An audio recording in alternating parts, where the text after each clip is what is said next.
I'm making these rant videos. I'm trying not to really complain, but it's challenging. It's challenging when you're dealing with people that have this mentality of following the news and being informed by our controlled media that basically just spreads propaganda and lies, but people really buy into it, and so it gets kind of frustrating dealing with people that have bought into that kind of thing. And so anyway, I kind of got berated this morning because somebody else fed some bad hay to one of the horses, which is understandably a valid complaint. However, I don't have total control over what goes on here. This is not my barn, but I do look forward to the near future having my own barn where I am in control. And when these crazy women come and say, can my horse come and live here? It's going to be, you need to go talk to my friend out in Hatton, and your horse can stay at his barn, because I am not going to be dealing with these people telling me how to treat a horse and how to deal with horses and bossing me around my own place. That's not going to happen. I will not have boarding customers. I want to have all rescue horses that some of which I plan to get from this barn, but rescue horses who were to be sent to the glue factory, I plan to rehabilitate them and use them for trail riding.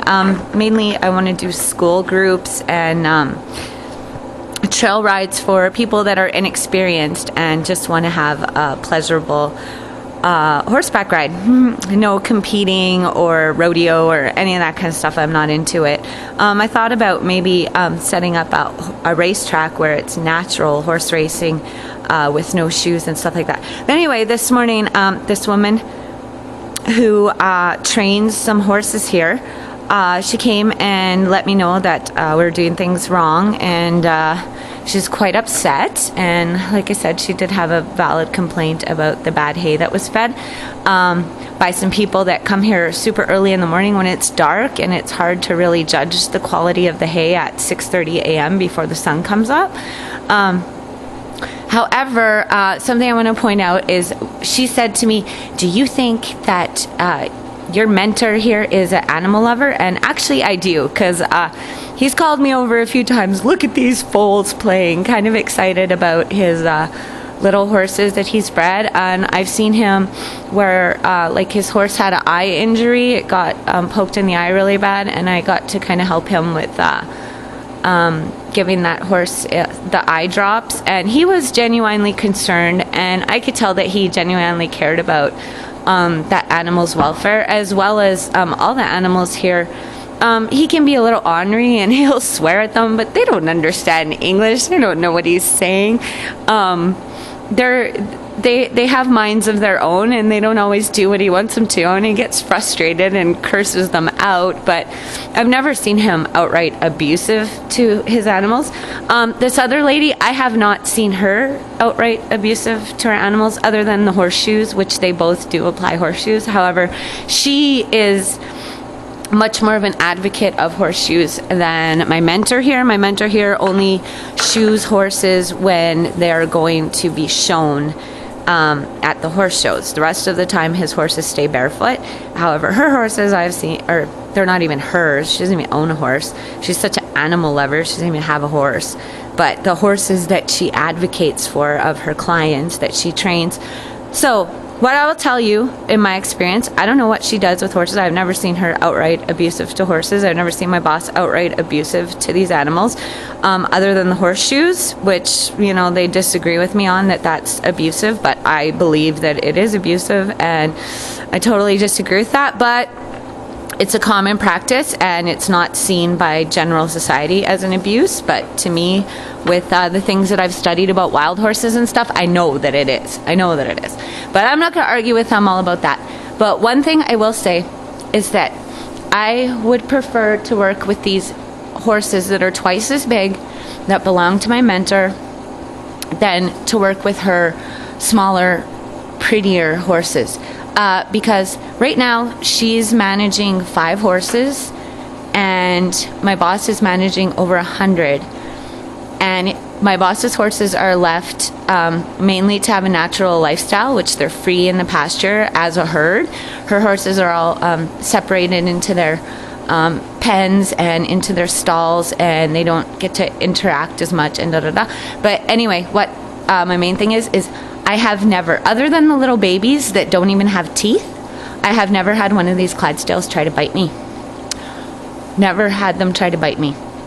So out of the 5 horses that this woman manages, 4 of the 5 horses that she trains try to bite me every single morning. Every morning. And 2 of them, actually all 4 of them, when I came in and started working with them, they weren't doing that. But then after her expert training that she gives them, 4 out of the 5 try to bite me every single morning. They're nipping at me. They're grabbing onto my jacket with their teeth. And these Clydesdales, out of 100 of them, I've probably worked with probably between 30 to 50 of the horses on an individual basis, and never have any of them ever tried, not even tried to bite me.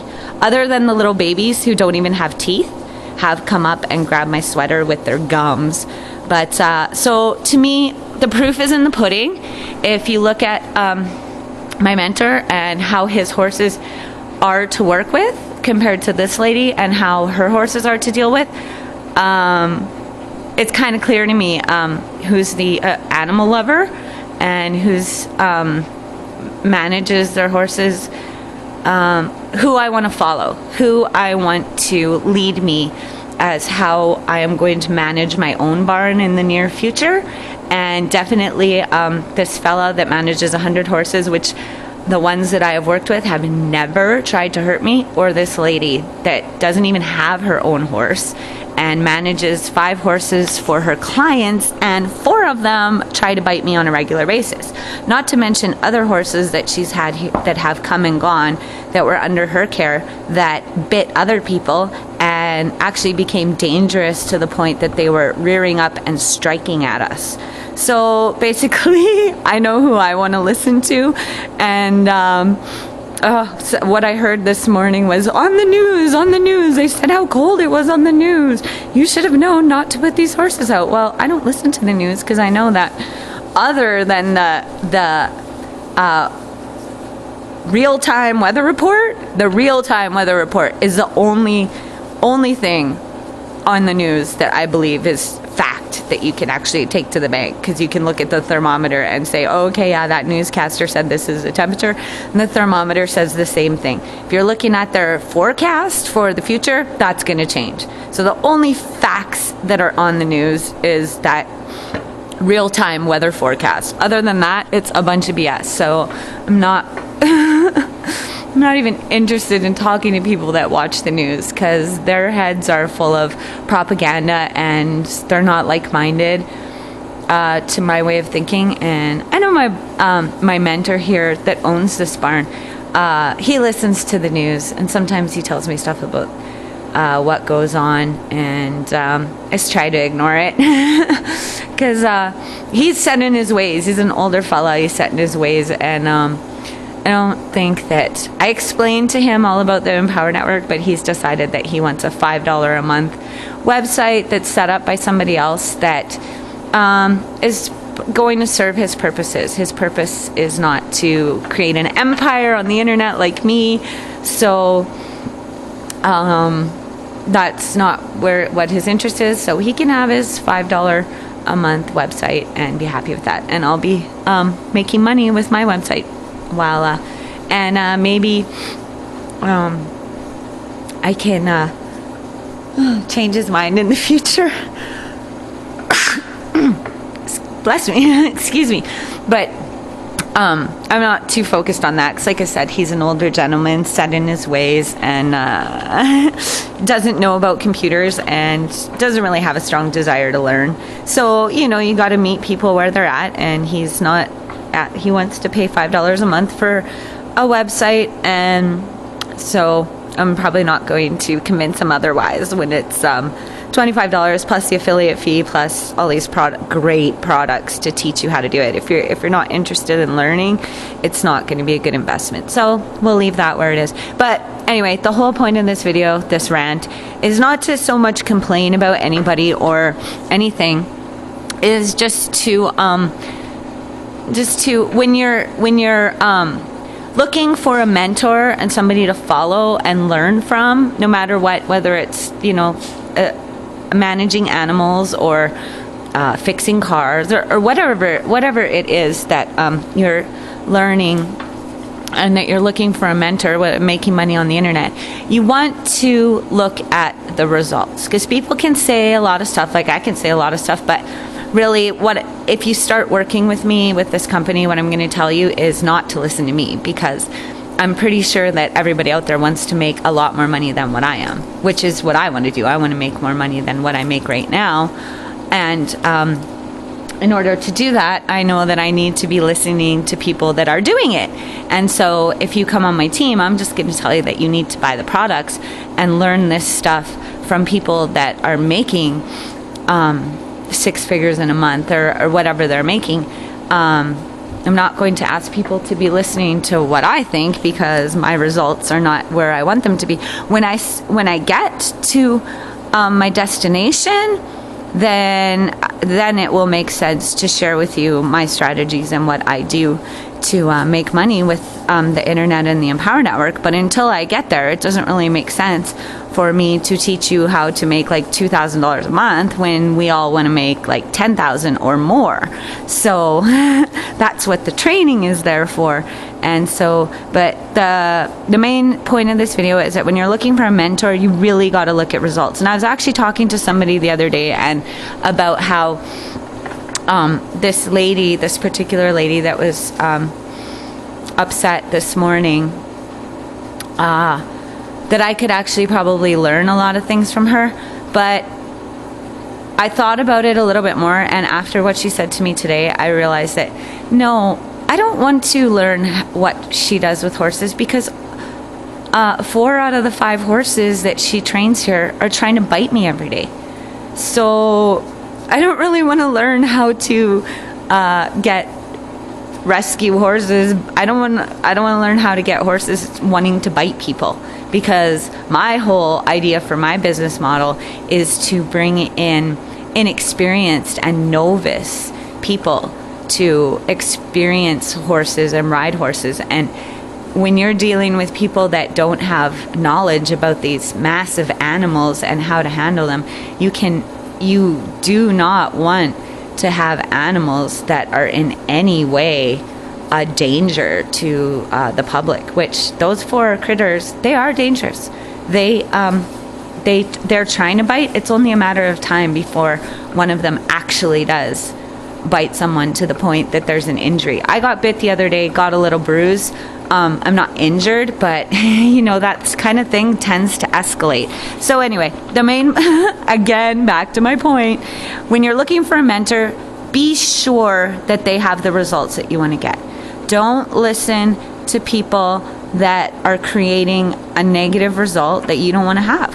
I do not want my horses trying to bite me. So I'm not going to listen to what this lady has to say about how to train or manage horses, because I've seen the results of what she does. These big, beautiful Clydesdales, I see how they're managed. They're treated quite naturally. This fella is in the barn right now because he's from Toronto and he does not have winter fur. So he can't manage the cold temperatures right now. When it warms up, he'll be going out during the daytime.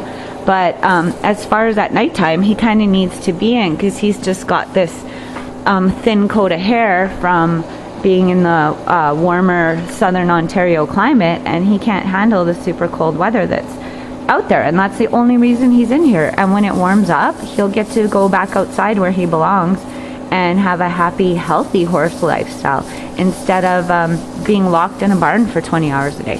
So anyway, look, when you're looking for your mentor, always check their results. Look at what their results are. And the reason why you should be working with me as this, not so much following me as a mentor, but being on my team, is that if you look around about me and stuff, on my YouTube channel and stuff, you'll see this amazingly simple idea that we have for making heat and electricity to meet people's energy requirements. It's so simple, and it's going to be so inexpensive. And if you look at the richest people on the planet right now, they're all oil barons. They're in the energy business, and that's what I'm looking to supplement what those oil barons do and create a lot of energy to meet humanity's needs for electricity and heat. And so by doing that, I know that I'm going to have huge amount of success, even if I never have the breakthroughs that I'm looking for with the Empower Network and my online business. I know that offline we are doing huge things, and you want to be a part of that, because looking at what we did, our mission was to be off the grid, not to be billionaires. But the result of the discoveries that we've made is that we are going to be billionaires. And so you want to get on my team, because when we're having those parties at the private island, and when we've got our big yacht, and when we rent like the best 5-star resorts for our team event, you want to be there. You want to be a part of it. And you know, you can make some money for yourself too, just by being a part of what we're doing. So not only are you helping progress humanity into cleaner, greener technology for energy needs, but you'll be exploring your own potential to create online income and design your lifestyle the way that you want it. And also, just because I mentioned making money and stuff a couple times in this video, I do have to tell you to go to empowernetwork.com/income.php and take a look at their navigatable income disclaimer, and it lets you know what they updated every 24 hours to let you know how much money people are making, because a lot of people don't do anything and so they don't make money. But you're someone who's going to find a mentor to follow, and you're going to do what they say, and you're going to be able to make money because you follow directions and you've got a dream for your future that nothing is going to stop you from reaching your goals. So you will be successful, right? Click the Mo Money Mommy link below, or check out Project AWOL's Thailand reality show and get started. You won't regret it. Thanks for watching. If I don't see you in the future, I'll see you in the pasture, or maybe in the barn with some of my friends.